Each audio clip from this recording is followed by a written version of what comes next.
All right. Hi, friends. Joseph Varghese here and rulesforsuccess.com. I'm super excited, beyond excited. My good friend, Todd King, we have him today on the interview, rulesforsuccess.com. Access this podcast across all streaming services, including Spotify and iTunes and beyond. You can also access the podcast here at rulesforsuccess.com. We also have a bonus there. We'll have a summary, an AI summary of this podcast, and we'll also include a mind map. As an engineer, I love mind maps, being able to summarize the best, being able to kind of holistically connect both sides of the brain and see a tree diagram of all the things. You can kind of capture those things very quickly and easily. Todd is a good friend of mine. We met a few years ago through the Tony Robbins community. He has been a member of my Success Circles community. I have a lot of respect for him, not just as a peer, but also as a leader, as somebody who I see as a mentor. What he's done, which I want to invite our members of our community, Success Circles entrepreneurs, to see, is he's a true business owner. And we'll talk about what it means to be a business owner here in this conversation. An owner is really, and he also encourages owners, dentists and dental offices, the leaders there, to become owners too as well. So, which is so valuable because owners tend to have a bit more fun. They have businesses that run automatically. We'll go into that. We'll go into his new model acquisitions. We'll talk about some of his background in the past where he's been involved with real estate. A lot of cool stuff. Mr. Todd King, how are you today, brother? I'm awesome. I'm so excited to be here because you are like the Bill Belichick of Rules for Success. You wrote the playbook. You wrote the rule book on this, and you always bring so many people on. I love having this, being on this podcast and just listening to all your episodes of everybody amazing that you brought on and some of the rules that they've shared. Wow, this is a really great honor. Thank you, brother. Well, it's all a game, right? Life is a game. Our tagline's a bigger game. You just mentioned Bill Belichick, sports analogies as well. Also, I'm sure you're passionate about sports. A lot of our members are as well. Also, it's all a game. And in this game of life, how I see you is you're out there in the field. You're out there in the court, playing, kicking. You're at bat, doing the right things each and every day. And also, you encourage your clients to do those things too as well. Also, we just see life in everything as being a game. And games are fun. How did you get involved into this path of being an entrepreneur? Because I see you're in the top 3% of entrepreneurs that I've ever engaged with across, my 20 years in this path. How did you get involved with becoming an entrepreneur? Young age, well, what happened there, brother? So I'm West Virginia University. I'm in college. I'm sitting in my junior year. I'm sitting in a journalism building, Morgantown, West Virginia, and I'm going to school for public relations. And I'm sitting there thinking, how long is this going to be? Is this the career I really want to be in? And I'm sitting there, I'm like, wow, I was thinking, looking up the average income. I remember sitting there, the average income for a public relations person. I'm already 2.5 years into school. I'm like, this is really not what I want to do. So then instantly, I worked at a bar part-time on the weekends and different times during college. It's like, I'm going to buy that. So at 21, still when I was still in school, I went and bought my first business. I bought a sports bar in Morgantown. Had that, and that's like started in the hospitality business.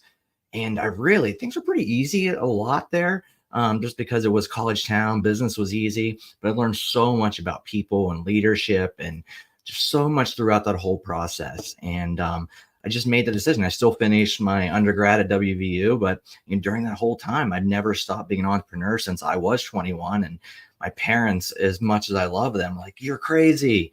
This is not, you can't be going and buying a bar at 21. You're going to drink all your profits. You're going to, it's never going to be the right thing. And it ended up being probably the best thing that's ever happened, and made some great decisions from there. And then that just kind of led me on to my own self-development. I started with Robert Kiyosaki, Rich Dad, Poor Dad. Went to a class that he did in Pittsburgh. I was like, man, I want to work for this guy. I want to work for Rich Dad. And at that point, I flew down to Florida. There was a company called Wealth Intelligence Academy that he was set up with. And I wouldn't leave until they hired me as a coach. I went to this 3-day class and I saw all of these coaches there. And that's kind of how I started my coaching career. The whole time I was doing real estate investments. We were doing flipping houses, buying apartment buildings, still do some of those type of things. I focus more now on the private lending side of real estate. But I loved coaching and learning that and giving back. And I was going great all the way up until, I don't know, 2017, 18. My beautiful wife looks at me and she goes, Todd, You need to make a choice. She goes, you're spending over 200 nights a year in a hotel, traveling, helping everybody else. And do you want to do that? Or do you want to stay home and be a father and do your own business then and kind of help yourself too and help this family. And so that's when I quit traveling around the country, around the world. We did some of the coachings all the way in Australia, all over Europe. We did everywhere. And it was an amazing run. I love it. Nothing to give back for it. But then when I came back home, that's when I started finding different organizations. And that's kind of how I found my little niche in dental coaching. Yes, it's a Fortune Management. It's a Yes. unique company, and we also connected because I have a colleague, also a business partner, who's also involved with that organization too. But Yes. your background's unique, so it's an awesome journey. Like getting to, I think a great place to start a career is hospitality, because you learn about concierge, really showing up, adding value, listening to clients, all of that with that bar. And I'm sure you thought you enter that business, more as a business owner, like really with intelligence and of building a business, cash flow, all of that. Then you got into real estate with Robert Kiyosaki, one of the greats, right? And being Yep. a coach. I mean, you had an early start in this journey, which is fantastic, and that wake call you mentioned, 2017 to 2018. So you're no longer traveling 200 evenings, 200 days a year, traveling on the road. Yep. You're now working locally with a Fortune Management Company, and Fortune is an organization. I know Tony Robbins had a part in starting it. He was involved early in the day. So I'm sure contextually it's all about providing value, because value is a big part of like his mission, and Yep. I'm sure the organization too. But so how's been that journey now, going from all that whole evolution to now being an executive coach now to these dental offices? My experience of working with physicians, I'm married to physician offices of a sort, is like they're kind of stuck in this mindset of kind of like running a business, but not necessarily running a business as an owner would, where they're kind of stuck in this rat race of like kind of catching up and doing marketing and business building. And now you own franchises, multiple franchises across multiple states on this. How's that journey been for you, brother? It's a great question, because, when you look at franchise, do I start my own business or do I build my own business? And I've done both. Absolutely have done both. When I found out that Fortune, which is we help physicians, we help dental practice owners across the country. And when I found out that it was founded by Tony Robbins, that was what kind of drew me. It was 35 years ago. He founded this company with a gentleman by the name of Dr. Paul Bass. And so I knew the core principles and the values. And for me to replicate that would have been difficult. Plus, I'm a real estate investor. What the do I know about dental offices in particular? But I knew I needed to have a niche. So I knew I could do the coaching side of it, but there's a whole nother side. There's a whole nother practice management side that you need to it. We always say in Fortune, we wear 3 hats. We're an executive coach, we're a practice management specialist, and we're a key business strategist, key business advisor. And that's helping our dentists with transition plans, merger acquisitions, all those type of things. But the practice management specialist is, hey, we got to know how a dental office or anybody that's listening to this, the specialty side. Hey, how are they answering the phones? How is the team doing handoffs when somebody calls in and they need transferred to somebody else? What does that handoff look like? That should be done seamlessly. These are the things that we work on a lot with our clients. And then obviously the executive life coaching side of it, which we share a lot of the state management principles that I'm sure anybody listening to this podcast knows about, the triad and the basic state management principles and stuff along that. So yeah, that's really how I got into it. And then the franchise model, it was just worked out really, really good for me, because how it's set up is it's owned by basically like states, but territories. Sometimes it's cities. It really depends on the number of dentists. And we started just in Western Pennsylvania, and we've expanded out from there. Ohio, West Virginia. We're doing stuff in Indianapolis now, Indiana, Michigan, Chicago. So we've grown extensively, and I'm just thankful for the support from the franchise side of it. And then I still, like I said, I still do some of my own real estate business, my real estate lending and everything on the side as well. Incredible. So I love how you bring that mindset of being an owner, not just to one area, but also to multiple locations. And that's basically the whole franchise model. It's my mentor with Michael Gerber years ago, and he taught me a lot about this with my own business. But really, you've embraced that fully, because now you're across multiple states.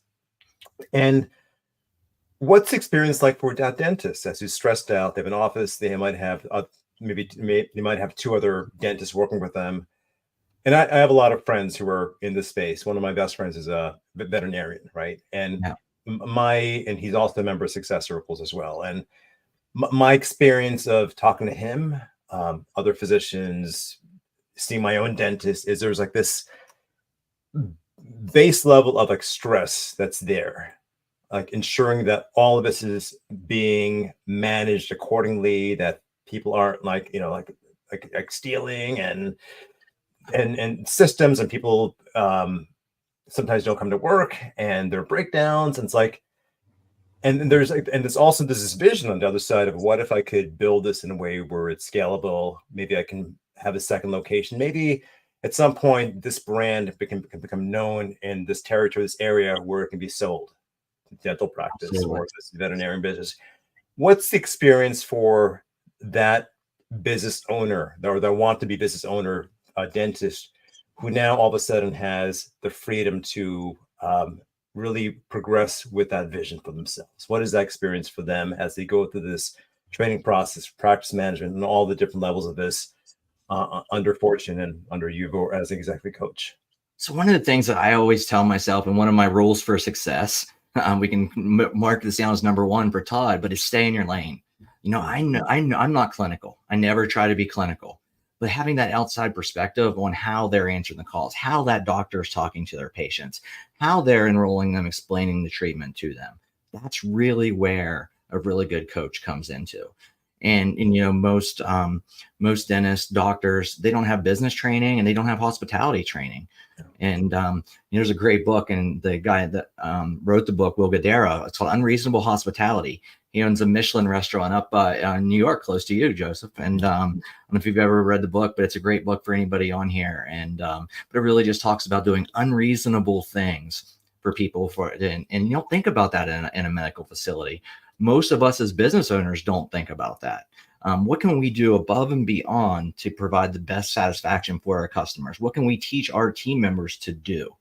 And this is an example in the book, and I have to share it because it's one of my core principles, is to go above and beyond. And he talks about that there's a couple, maybe 2 or 4 people, I can't remember exactly how it is in the book, but they're dining at his Michelin restaurant in New York City. And they made a joke. One of his team members, his servers, the waiters at that overheard it. They said, we've been all the finest restaurants in New York, but we have not had a New York street hot dog. And Wow. they went back and they told Will this in the back in the kitchen. They're kind of like joking about this. And he goes, go find a hot dog. Go to the street, closest street vendor, get a hot dog. They go out to the street, they get a New York City hot dog, they bring it back, they chop it up into 4 different ways and put it on this big fancy plate. So they're at this Michelin restaurant, and they come on and they provide this unreasonable hospitality. They give the diners, here's a little treat from New York. But they did the hot dog at the Michelin restaurant, and it's an amazing story. But so I'm always Yes. another one of my little rules. What can we do that's above and beyond for our clients that make them more successful? And I always teach my teams their team members that. How can they provide a better experience? That's incredible. That's absolutely incredible. Love that story. But I mean, what I get from that is also about creating a quality experience. People want a quality experience. They want things memorable. And I used to have a quote on my wall, my previous home. It went like, the memory about quality lasts longer than the shock of high prices. So bringing quality, creating experience, going above and beyond, being unreasonable. I'm going to certainly check out that book.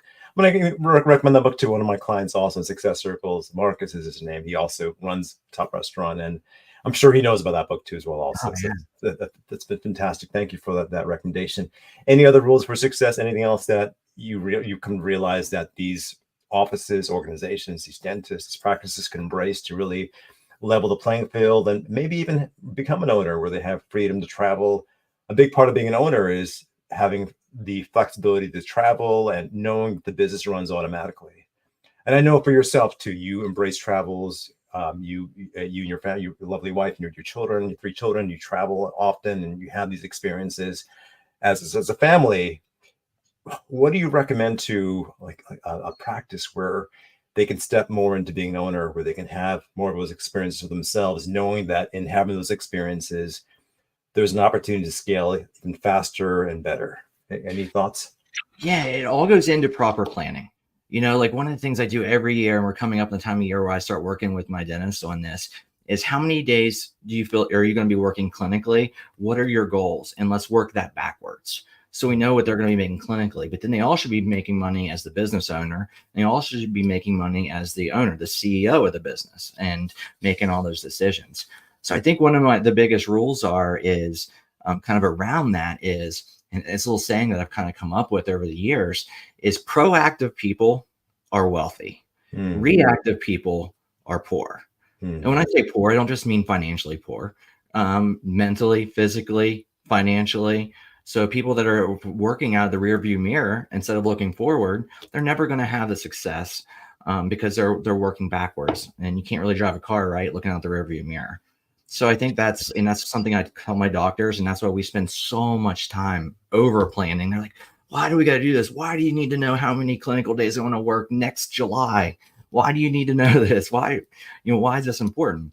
But it's the same way with us. I know when I say us, my family is, hey, we plan everything out. We know where I'm going to be, when I'm speaking, which conferences I'm speaking at, and plan that all out in advance. So I know, hey, this is what my year is going to be like, and try to be as proactive as possible. Incredible. And I can see the calendar on your left, and I have a calendar on my left as well. So, and we've got a giant calendar for the whole year upstairs. My wife and I have for our whole family, as far as we think the same too, being proactive, being able to forecast, see what's happening down the line, just thinking accordingly, maybe even also like thinking, we talk about vacations, like forecasting that vacation. What would it mean to be on the beach, or be on that cruise, or be in Europe or Asia, knowing that we're having the experience of our lives, knowing that things are running automatically, being proactive, having systems, really training staff, going through those processes over and over and over again until they get it down, right? Repetition is the master of all skill, or mother of all skill, as we often hear and learn. Absolutely, it is. Awesome, brother. Well, that's absolutely great. And how did you now go from this space of dental practice? Of course, people can go to Fortune Management, their website. Fortune, you can just Google search Todd King's name. He's a leader. He's an executive coach in this space. He owns multiple franchises. There are articles you've written on these sites I've seen as well. How have you gone from that to also getting involved with dental acquisitions? And I know you have a podcast. I believe it's called Drill Down on Dental Deals. Is that accurate? Yes, we're going to be launching a podcast here really soon. Basically, it is a podcast for dental entrepreneurs. I call them dentopreneurs. People that are dentists that really want to become entrepreneurial, and about how to buy practices. Dental practices trade just like, a real estate transaction or any other business. And there's a lot of really good opportunities there. One thing at Fortune I do want to mention is we're all about the preservation of private practice. Mm-hmm. And what that means is we are all about the owners keeping their business. It's not about selling out to the big hospital chains or the big block store dental offices that you see that are beside your Best Buys and different things like this. You probably know what I'm talking about. We really care about the private practice owners, and trying to keep dental, and medical has changed a little bit, and trying to keep dental where it is the private practice doctor can still own their own practice, thrive, and buy multiple practices. And so I really want to raise awareness around that. And it's kind of the mission of the podcast, and to really help people understand the deals. There's so many challenges that it comes into, and some of the statistics I could show you. I mean, it'd bore everybody's, but if I really went through all the statistics, but the amount of dentists that are baby boomers that are shutting their doors down, they've worked their whole entire career, Joseph.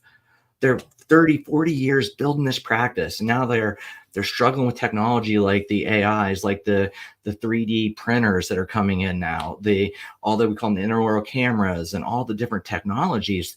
They get intimidated, they don't want to invest in that, and they just decide they're going to shut their doors. And now they thought this was going to be their retirement for so long.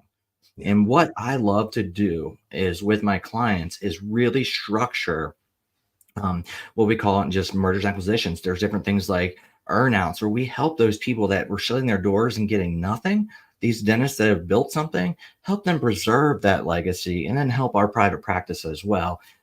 So really that is kind of the mission behind that, and just to bring awareness around the opportunities that are out there, because there's no MLS for dental offices like there is for real estate.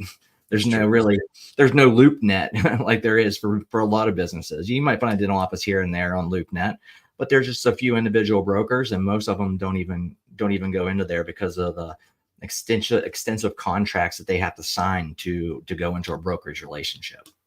So you essentially provide them a bit of an exit strategy by having them look at numbers, specifics, and do you help them also innovate? Is that a part of it to get to a certain level with this? Or Yes. So somebody that's my client, we absolutely do that. It's all part of being proactive.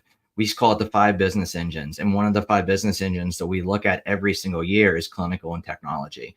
What are you going to invest in next year that's going to provide the biggest ROI for you? You know, is it going to be that new special camera or that scanner that's going to be able to show everybody what actually is going on in their mouth? I don't know if you ever heard of VAK, right? Visual, auditory, kinesthetic learners, right? Mm-hmm. It's the same. And a lot of these dentists, they go in and they explain things one way, auditory.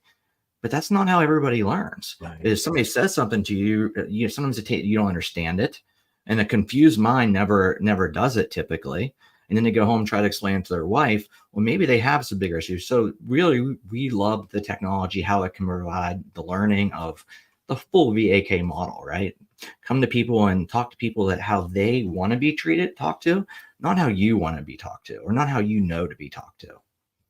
What's an example? So I know I'm a big believer in systems, right? And scaling is a matter of having good systems and training and educating people on these basic things. And it's simple. Like, people overcomplicate these things. And one of my favorite acronyms for systems is save yourself time, money, save yourself time, energy, money, and sanity. It's one of my favorite acronyms, because once these things are integrated, there's now more opportunity to really see the bigger picture and to do unique things.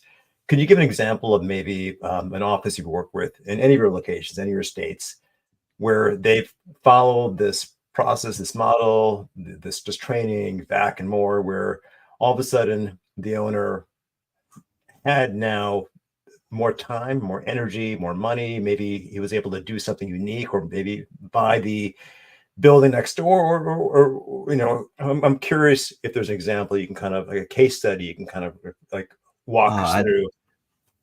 First one, I got perfect example, and he's become a great friend of mine. He is a dentist that was out of school. He partnered in his practice with his mom. His mom was a dentist, and it is here in Pittsburgh, Pennsylvania. And so they had a practice. He was working 5 days a week, working very, very hard. And he comes to us and goes, we never teach somebody our vision. I never coach somebody. A true coach should never be about their vision. Never tell somebody what to do. You listen, you absorb, and you help them make sure that they're maintaining their vision. I knew his vision was to have multiple locations, but always stay private practice. And what he's been able to do in the last 5 years, we just opened location number 5. It's all happened in the last 5 years. So it's done extensive growth. I think the average growth is about 120% per location per year-over-year growth. It's been phenomenal. But having those systems in place that's replicable, and also, in merger acquisitions, one of the things is what we call synergies, and how by expanding, and it's something you need to evaluate, what synergies can you bring? So it's not always the top line, it's the bottom line too, right?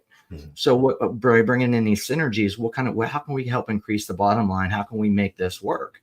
That dentist that's selling, or that dentist that maybe doesn't think he can sell because his expenses are so high, he's showing no money. So most people won't even list it or even be interested in it. Well, hey, we can bring our systems in that we already have in place, our synergies. Now we look at that, we create our new pro forma. Now we know that we're able to, hey, we're going to be able to make this profitable. And especially too, let's get them trained a little bit. Let's get them trained on some of the practice management stuff. We can take this practice that was about ready to shut the doors, which all 5 of his were. All 5 of them were very close to shutting their doors, and they've all expanded. Almost, I think I can say this: all of them are over $1 million in production per year now. So, What's Yeah. been the experience for the dentist for that owner now that he's really stepped into being an owner? What has that provided him? Yeah, he'd be a great guest. Before you go, he's great, and he's actually going to be one of the guys that I'll have on my podcast. But Awesome. he works 3 days a week clinically. He really likes certain procedures. He really likes doing the implants and the bigger procedures. So all 5 of the locations have kind of been where he can kind of pick and choose the days he works, but he does the bigger surgeries and the bigger procedures. So he has people set up in each one, and just the way that I've watched him become a leader and an inspiration. We'll talk about, my big why, but because you've helped me develop it, but it's all about being an inspiration for me. Incredible, brother. Absolutely inspiring. And for me, I know as a coach, the work I do, success circles, and what you're doing as well, there's a joy in seeing people have these ahas, have these moments where they're now stepping into becoming a better business owner, a better leader, having more passion, more time, seeing the bigger picture, putting their energy, their thoughts into what's next for themselves as far as legacy. I know you're big about legacy too, so thank you for sharing your why just now. What does legacy look like for you with all these ventures and acquisitions and real estate, and of course your passion as executive coach you've got 3 kids too? What does legacy look like for you? Yeah, so it's so funny. I was having a conversation the other day, and somebody asked me, to go, Todd, what's your magic number? And I said, a lot of people in business say your magic number. What's it going to take for you to sell your business, or to shut your doors, or for you to go live on an island and do whatever? And I was sitting, and this kind of goes into legacy, but I was sitting there thinking, I was like, there's no magic number for me. I love what I do. Unfortunately, some of my dentists, they're bent over and they're inside somebody's neck. They get neck trouble, shoulder trouble, arm trouble. Being a coach, luckily I don't have those kind of restraints. So to me, there's no real magic number. I love what I'm doing. And the legacy part of this is going to be able to help everybody else extend their legacy. Exactly these older dentists that think that they're up, and some of them are in really bad shape. I don't know if you've ever heard this before, but dentists have some of the highest suicide rates of any profession. And so they're in a lot, but for them to be able to preserve their legacy in some shape or form is a huge win. And so seeing them and when everything gets done, a lot of times it takes a lot to get there, because some of the stuff's more complicated, the paperwork, everything involves in buying a business, and some of that can be intimidating. And once you get through a lot of those things, then is seeing that and seeing other people's pass on their legacy. And I would say that, and just to keep doing, I do something called Youth Mastering Entrepreneurship. And what this is we do a lot of classes for urban areas, different areas. I work with a nonprofit. Sometimes I do a class once or twice a year in this. I'm actually going and speaking at my daughter's high school here next week on, they have an entrepreneurship class. So I think it's just really teaching people you don't have to go and do that 9-to-5 job. There's so many other options. That's incredible, brother. I appreciate that you're educating the youth around this too, because sometimes when you get started and you have a vision in terms of how to make something cash flow positive and successful early on, it makes all the difference versus actually being decades into it and having kind of these old systems, old ways of doing things. And then we need to be disrupted to see what's possible. And I love what you're doing with that.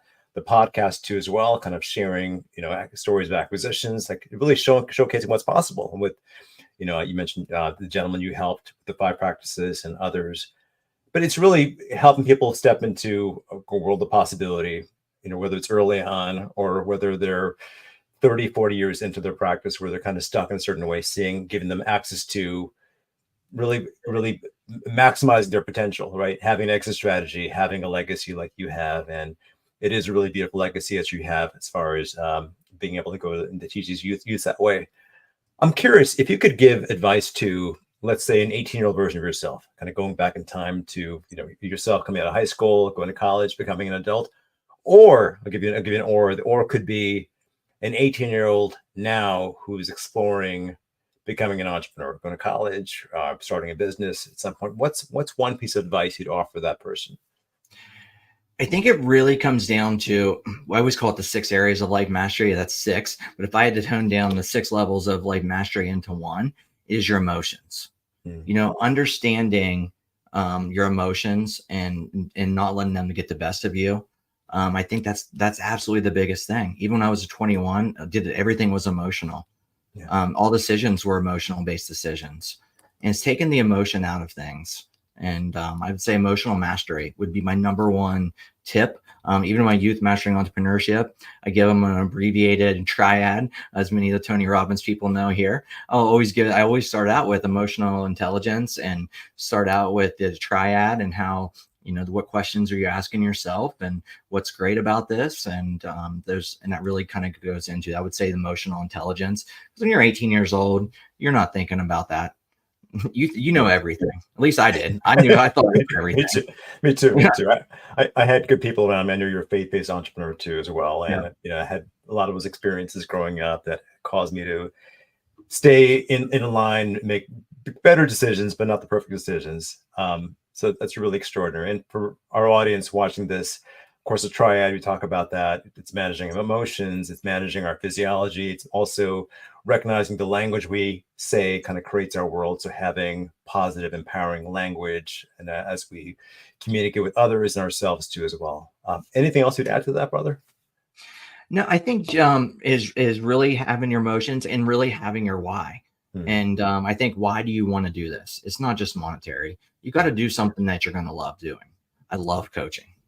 And so really to have a successful, fulfilled life, it was not in the bar business for me. I'm so glad I did that, but that wasn't my why. Hmm. I was able to find my why, and I was able to get educated, good and bad. I lost money, made money, everything else along the way. But I think understanding having that why, and that's when I mentioned this earlier, but I mentioned again, just kind of even, I've read the Simon Sinek stuff on the why, but I really never took the time to really develop that why. And I think that is very important. And, having that why are you doing what you're doing? Develop that real reason. What do you want? I know it's hard at 18 years old or 21 years old to figure that out, but what do you really want in life? Absolutely, brother. And oftentimes it's not just about the money, it's about creating impact.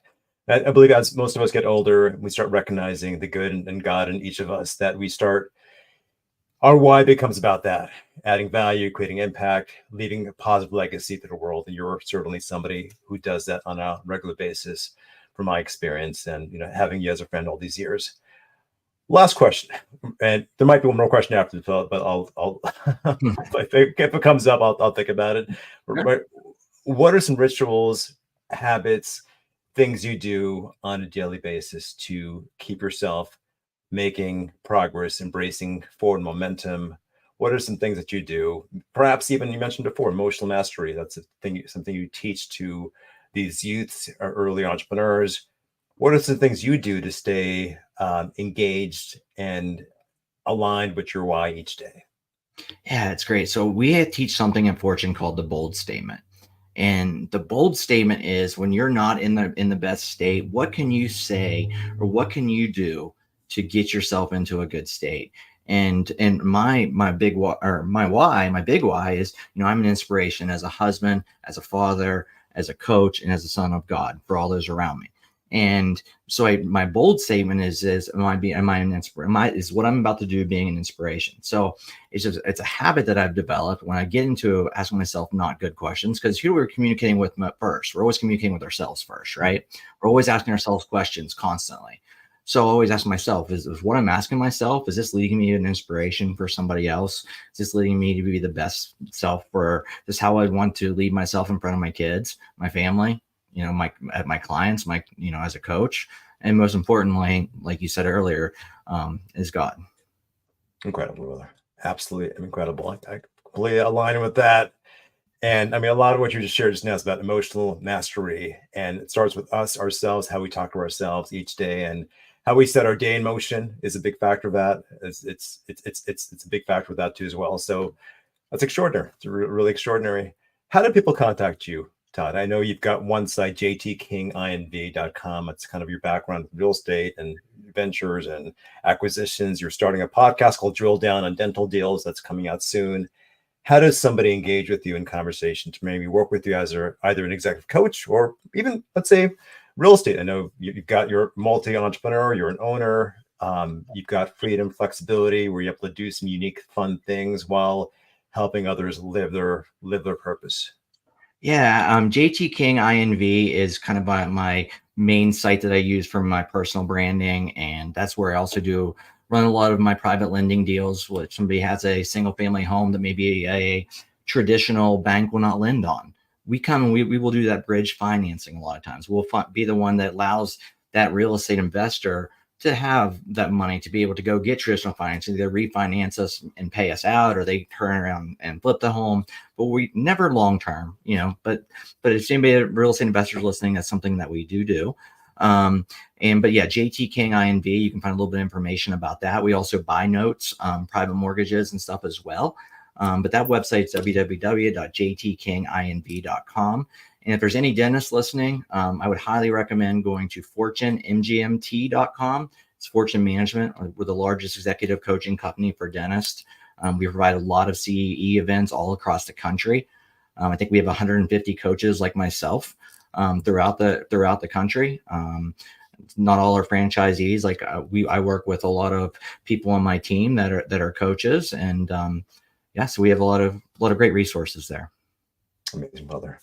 And I think anyone listening to this conversation, I know anyone listening to this conversation will really be inspired, realizing that they too can become business owner too as well. So the different stages of being an entrepreneur, initially people get involved, they're an operator, they're an integrator, they're kind of managing it all. And eventually they break out of being that operator artist and they becoming a manager, and eventually become ideally a true entrepreneur, which is basically a business owner. They have flexibility and freedom. And I'm inspired by you because you live that life. And I'm inspired by you because you also inspire other dentists and individuals and leaders to also live that life too as well.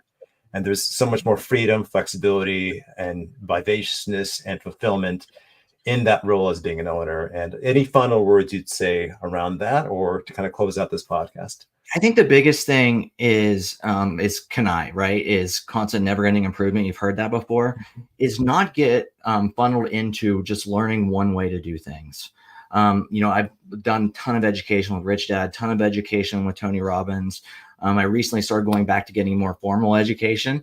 Got a certificate from Columbia Business School in mergers and acquisitions. But I would always just say another big thing for success, another rules for success, is diversify your education. Learn all the different ways. There's not one just right way to do it, and find as many good sources to get educated as possible in whatever you're trying to learn in your business. Absolutely brilliant. I love that. I love that. It's an awesome way to end the conversation. Embrace CANI. Always be learning, diversify your knowledge, different places, and don't be disrupted. We're in a day and age now with technology and AI where people can be disrupted, where they could lose their business and so forth. And as we CANI ourselves, constant never-ending improvement, or Kaizen principles, another way of looking at it, you're ensuring that what you're building, the legacy you're living, is going to continue for years, decades, generations to come. And that's extraordinary. That's an extraordinary purpose you live, my friend. It's an honor knowing you.